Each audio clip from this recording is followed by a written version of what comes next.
Oggi vi spiego come si fanno le carote. Chiamo Giorgio. Allora, facciamo dei buchi.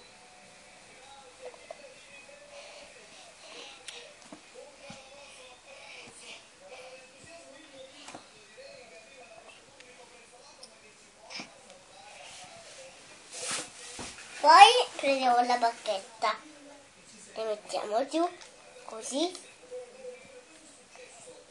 con questa facciamo questo gambo prima, poi gli facciamo la puntina così,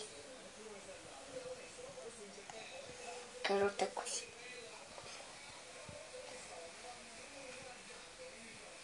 poi ci dobbiamo prendere una puntina verde, poi la trasciniamo così, poi mettiamo questa qua e ecco la carota.